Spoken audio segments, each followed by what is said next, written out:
चाली चाली एक ऐसा खेल जिसके जरिए हम इस दुनिया में भटक रही उन आत्माओं से संपर्क कर सकते हैं जो ना जाने कितने समय से अतृप्त इस दुनिया में भटक रही हैं। आज तक जो किसी न किसी कारण से अपनी मुक्ति का मार्ग नहीं खोज पाई हैं। कुछ लोग महज इसे एक आम खेल समझते हैं, लेकिन कुछ लोगों की जिंदगी इस खेल के चंगुल में फंसकर बर्बाद हो चुकी है। आत्माएं, भूत, प्रेत, जिनके बारे में सुनकर भी इंसान को एक अलग सा डर का एहसास होने लगता है। लेकिन वही आत्माएं जब एक चुनौती बनकर इंसान के सामने आकर खड़ी हो जाए तो उसका अंजाम क्या होगा। पीटर, जॉर्ज, डेजी और रूबी चारों दोस्त अपने कॉलेज की लाइब्रेरी में बैठे थे। तभी पीटर लाइब्रेरी के एक शेल्फ में हिस्ट्री की एक बुक ढूंढने लगा। तभी हिस्ट्री की एक बुक अचानक बुक शेल्फ से नीचे गिर गई। अरे वाह, इसे ही ढूंढ रहा था और ये खुद ही मेरे सामने आ गई। वरना इस लाइब्रेरी में तो किसी किताब को ढूंढना इतना मुश्किल है जितना नमक के पहाड़ में सुई। पीटर उस किताब को लेकर अपने दोस्तों के पास चला गया। वो पन्ने पलटते हुए उस किताब को पढ़ ही रहा था कि तभी उसे उस किताब के तीसरे पन्ने पर एक फोल्ड किया हुआ पेज रखा मिला। उसने उस पेज को उठाया और जैसे ही उसने खोलकर देखा तो उस पेज पर पेंसिल से प्लस का एक साइन बनाकर उसे 4 हिस्सों में बांट दिया था, जिसमें से 2 हिस्सों में बड़े बड़े अक्षरों में यस और 2 हिस्सों में बड़े बड़े अक्षरों में नो लिखा था। पीटर को उसे देखकर कुछ समझ नहीं आया, इसलिए उसने उस पन्ने को पलट दिया। लेकिन वो पन्ना पलटते हुए वो कागज हवा के कारण जॉर्ज के पैर पर गिर गया। जॉर्ज ने उस पेज को उठाया। अरे ये तो चाली चाली है, लेकिन यहाँ कैसे आया? चाली चाली ये क्या है? अरे कुछ खास नहीं, बस एक गेम है। इंटरनेट पर देखा था मैंने। लोग इसे खेलकर आत्माओं से बातें करते हैं जिनका इस दुनिया में कोई अस्तित्व ही नहीं है। सब बकवास है। तुम्हें कैसे पता कि ये सब बकवास है? क्या पता इसके जरिए हम सच में आत्माओं से कनेक्ट कर सकते हो। तुम लोगों को समझ नहीं आता क्या? ये लाइब्रेरी है। इतनी देर से यहाँ पर चिल्ला चिल्ला कर शोर कर रहे हो। तुम्हें बातें करनी है तो बाहर चले जाओ यहाँ से। इतनी देर से सबको डिस्टर्ब कर रहे हो। अब सॉरी मैम, हम सब चले जाते हैं। डेज़ी अपने हाथ में उस पेज को लेकर वहाँ से जाने लगी। तभी उसके दोस्त भी उसके पीछे पीछे बाहर आ गए। देखो, मुझे तुम्हारे बारे में तो नहीं पता, लेकिन मुझे ये गेम जरूर खेलना है। इसीलिए आज रात को मैं अपने घर में ये जरूर खेलूंगी। अगर तुम में से किसी को मुझे ज्वाइन करना हो तो वो मेरे साथ आ सकता है। आ सकता है नहीं, आना ही पड़ेगा, क्योंकि इसे तुम अकेले नहीं खेल सकती। इसे खेलने के लिए कम से कम 2 लोग चाहिए। तुम चिंता मत करो, मैं तुम्हारे घर आ जाऊंगा। चाहो तो तुम दोनों भी आ सकते हो। अरे डोंट वरी, कोई आत्मा तुम्हें अपने साथ लेकर नहीं जाएगी। हाँ पता है, आ जाएंगे हम भी। सब लोग कॉलेज से अपने घर के लिए निकल गए। रात को घड़ी में जैसे ही 11 बजे तो डेज़ी के घर का गेट नॉक हुआ। उसने दरवाजा खोलकर देखा तो उसके दोस्त आ चुके थे। वो सबको अंदर लेकर आई। डेज़ी ने सभी के लिए स्नैक्स बनाकर रखे थे। उन्होंने स्नैक्स खाए और जॉर्ज ने अपने बैग से उसी पेपर को निकाला। खाना पीना बहुत हो गया, अब असली खेल शुरू करते हैं। डेज़ी, मुझे 2 पेंसिल दे दो प्लीज।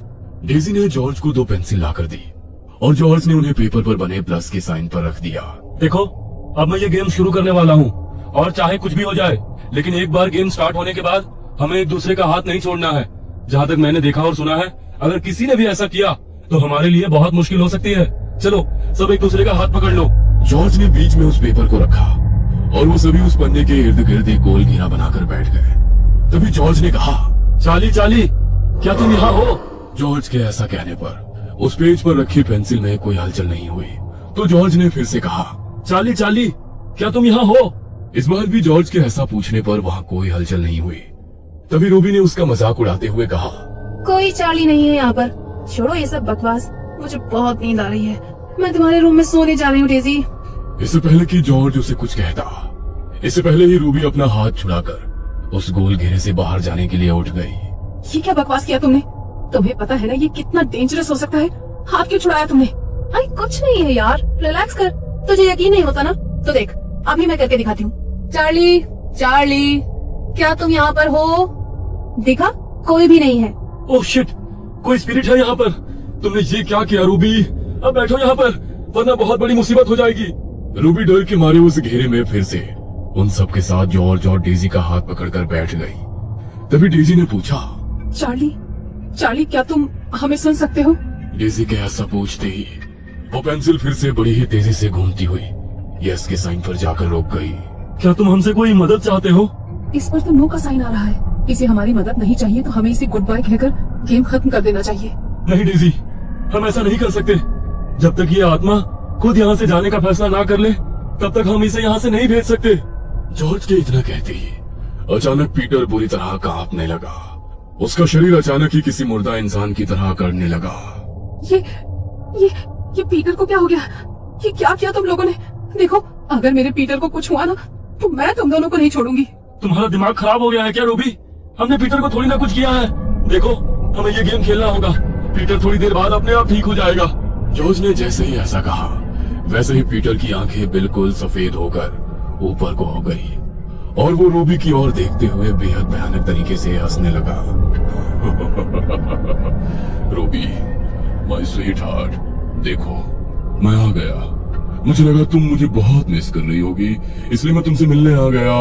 अब तो तुम मुझसे मिलने मेरे पास नहीं आ सकती, लेकिन मैं तो तुम्हारे पास आ सकता हूँ। तुम नहीं, ये सच नहीं हो सकता। ये सब मेरा भ्रम है। तुम वापस नहीं आ सकते।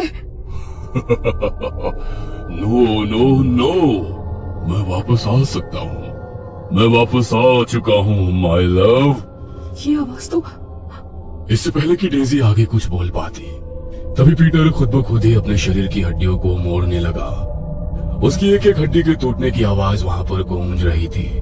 पीटर के चेहरे पर अभी भी वही शैतानी हंसी थी। कभी वो अपनी शैतानी हंसी हंसता तो कभी अपनी हड्डियों के टूटने के दर्द से जोर जोर से चिल्लाने लगता। रूबी उसकी ऐसी हालत देखकर इस तरह सहम चुकी थी कि डर के मारे उसके मुंह से एक शब्द भी नहीं निकल रहा था। हमें यहाँ पर नहीं रुकना चाहिए। हमें चर्च में फादर के पास जाना होगा। अब वही हमारी मदद कर सकते हैं। हाँ, प्लीज प्लीज जल्दी चलो। No no no my sweetheart, तुम मेरे साथ रहो। तुमने तो मेरे साथ जीने मरने की कस्में खाई थी। अब मैं तुम्हें खुद से दूर नहीं जाने दूंगा। चलो चलो, कम ऑन, जल्दी से मेरे पास आ जाओ। नहीं नहीं, दूर हटो मुझसे। नहीं, दूर दूर हो जाओ।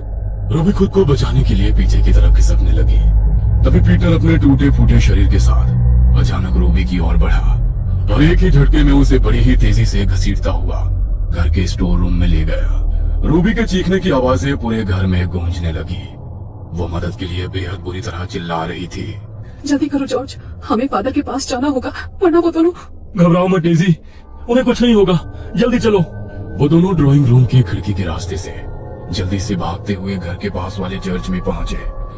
लेकिन जब तक वो दोनों वहां पहुंचे तब तक फादर वहां से जा चुके थे। दोनों ने अपनी सुरक्षा के लिए चर्च में रखे होली क्रॉस के लॉकेट को अपने अपने गले में पहन लिया। उनके पास अब मदद के लिए कोई रास्ता नहीं था, इसलिए उन्होंने चर्च में रखे होली वाटर की बोतल को उठाया और जल्दी से घर आ गए। घर आते ही वो दोनों स्टोर रूम की तरफ गए जहां पीटर रूबी को घसीटते हुए ले गया था। लेकिन उन दोनों ने जैसे ही स्टोर रूम का दरवाजा खोला तो सामने का नजारा देखकर उनके रोंगटे खड़े हो गए। पीटर की तरह ही अब रूबी के शरीर की हड्डियां भी बुरी तरह टूट चुकी थी। उसकी आंखों की पुतलियां भी अब पूरी तरह सफेद पड़ चुकी थी। जॉर्ज ने उन दोनों को हाथ लगाकर देखा तो दोनों ये दुनिया छोड़कर जा चुके थे। वो दोनों ही इस सदमे को बर्दाश्त नहीं कर पा रहे थे। जॉर्ज ने उनके घर वालों को इन्फॉर्म किया और अगले दिन उनकी डेड बॉडीज को कब्रिस्तान में दफन कर दिया गया। पुलिस ने भी इस मामले में अपनी इन्वेस्टिगेशन की, लेकिन पुलिस को भी उनकी मौत से जुड़ा कोई सुराग नहीं मिला। डेजी अपने बेडरूम में अपनी आंखों में आंसू लिए खड़ी हुई थी। उसकी आंखों के सामने दीवार पर एक तस्वीर टंगी हुई थी। आपने जैसा कहा था मैंने बिल्कुल वैसा ही किया। मैंने आपका बदला ले लिया भैया, ले लिया आपका बदला मैंने। दरअसल डेजी का बड़ा भाई स्टीव रूबी से बहुत प्यार करता था। वो उससे शादी करना चाहता था, लेकिन डेजी सिर्फ उसके पैसों के लिए उसके साथ थी। उसने स्टीव को बहुत बार बेवकूफ बनाकर उससे पैसे हड़पे और उन पैसों से वो अपने दूसरे बॉयफ्रेंड पीटर के साथ अय्याशियां करने लगी। पीटर रूबी के बारे में ये सब कुछ जानता था, लेकिन वो भी पैसों का भूखा था। रूबी ने स्टीव का बहुत फायदा उठाया, लेकिन एक दिन जब स्टीव को इस बारे में पता चला तो वो ये सब सह नहीं पाया और उसने अपनी जिंदगी को हमेशा के लिए खत्म कर दिया। अपने भाई के चले जाने के बाद डेजी बिल्कुल अकेली हो गई। उसके माता पिता तो उनके बचपन में ही उन्हें छोड़कर जा चुके थे और अब डेजी के सर से उसके भाई का साया भी छीन गया। डेजी लाख कोशिश करने के बाद भी ये समझ नहीं पा रही थी कि उसके भाई ने ऐसा क्यों किया। तभी एक दिन उसे अपने भाई के बिस्तर के नीचे एक डायरी मिली जिसे उसने अपनी जान लेने से पहले लिखा था। अपने भाई की मौत की सच्चाई जानकर डेजी और ज्यादा टूट गई। उन दोनों से अपने भाई की मौत का बदला लेकर उसे अपना भाई वापस तो नहीं मिल सकता था, लेकिन अपने भाई की मौत का बदला लेकर उसने हमेशा के लिए अपने भाई की आत्मा को मुक्त जरूर कर दिया था। ये कहानी आपको अच्छी लगी हो तो हमें सब्सक्राइब करें, हमारा इंस्टाग्राम और फेसबुक पेज जरूर फॉलो करें। और हाँ दोस्तों, सब्सक्राइब करना भूलना मत।